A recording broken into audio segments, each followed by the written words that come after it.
with the deaf. So it all started there, wondering. Then, and that question led me to be part of the deaf community. So I asked Ate Neneng, the in charge, if I can have summer class, no, sign language, learning the basic signs, religious signs, so I can communicate with our deaf brothers and sisters. So to cut the story short, I was with them in the parish for almost 7 years. So as a youth coordinator and also as a deaf ministry volunteer. So I dedicate myself with them every Sunday. Right after the Mass, we have this small gathering wherein we will deepen our reflection about the gospel and allow them, give them space to share also about their life, about their stories, and it's one way to empower them, no, the deaf, our deaf brothers and sisters, that they belong to a community. Despite their disability, it will not hinder them to include themselves, no, to be part of a wider community. And as what I've said, as what I've mentioned, they play a very important role in my vocation journey because with them, it led me to reflect more deeply, no, where is God leading me. So I remember one time I was in the mass and I was looking at them. Three questions came out, no, came out to my mind. Uh, if they will get married, who will be the one to preside? Who will be the one to officiate, no, their wedding?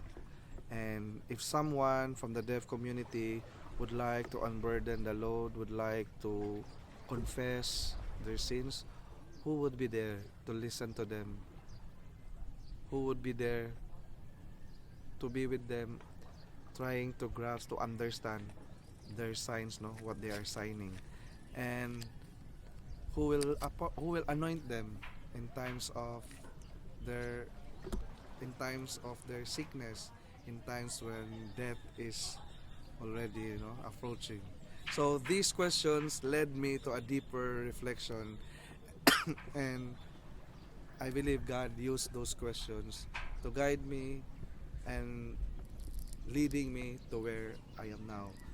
And because of that, I joined the Columban aspirancy program for 2 years. I engaged myself with the with the program, and luckily I was admitted. I was accepted in the formation program. So for 10 years, my connection with the deaf community, even if I'm already in Manila doing or studying theology and philosophy, I am still in contact with the deaf community. No longer in Cagayan, but in Manila, in some other parishes, since they also have deaf ministry. So I still continue my my Sunday ministry, interpreting the liturgy or the gospel, the readings for the deaf. And then fast forward, after my during my ordination last February 17, 2018, those questions came back again, and I was so blessed, no, for having the chance to revisit my experiences with our deaf brothers and sisters. And that ordination was God's response, no, to my desire to be with them. And after my ordination, 2 months after, my first couple that I officiate the wedding, a deaf couple. So I signed the mass, especially the exchange of vows. For me, that was very fulfilling. That was very fulfilling, and the feeling was indescribable. The joy, I couldn't explain. I couldn't express into words. I just felt I was in heaven. No? My desire before was granted by the Lord. And not only granted that desire for me alone, but He allowed me to be part of the deaf community.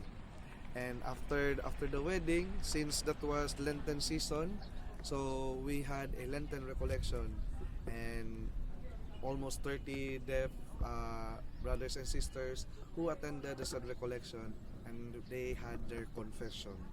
So it was indescribable. I couldn't explain, no? I couldn't utter into words. So I was there listening to their stories, listening to their struggle, and allowing the mercy of God, the compassion of God to touch them, no? To make them feel that God is always with us, even in times of our vulnerabilities, even in our sinfulness, even in our darkest stage in our life. God is always there. And that confession led me again to another particular experience in the prison. In El Salvador, since Bara Parish has a prison ministry, so one time I celebrated a weekly mass there in El Salvador jail, and one brother inmate called my attention, Father, someone in our celda, a lolo who is about to die, but he is deaf. Could you give him the sacrament of anointing? But the brothers, they didn't know that I know sign language. So I went there where where Lolo was lying, and to their surprise, I started doing the sign. So for me, it was an awakening that you don't have to have a literal voice to help those who are in need. You just have a big heart with a voice of compassion, with a voice of love, with a voice of care that is willing to enter into another person's personal story. For me, my whole journey with my deaf brothers and sisters helped me realize how blessed I am that I have complete senses. No, I can hear, I can talk, and I hope that I will use these senses in the ways God would like me to do. And it also helped me realize that, as what one of the deaf brother told me, Father, you don't have to have a good background of sign language. You don't have to have a strong voice, no? You don't have to have a complete uh, senses. What you need is you have a heart. That's the most important thing. A heart which is open to help, to care, and to be in solidarity with those who are in need. And for me, that was very striking statement. And that statement helped me as I continue with my journey. Our journey is all about not ourselves. It is about God's love for all of us. And each one of us are God's instrument to magnify His great love for the rest of us. And this is the message that I would like to share. If you have if you have some friends who are deaf, if you meet along the way deaf brothers and sisters, please help them, care for them, make them feel that they belong to the community.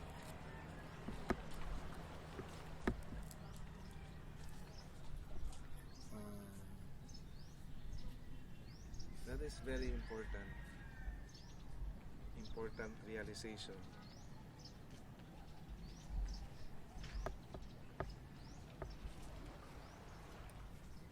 And with the deaf, we always have this sign.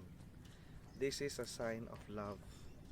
So love is the strongest force in the universe, because we are created by the God of love. We are created for love, to love, and by love. So this is our mission, to express God's great love to all of us.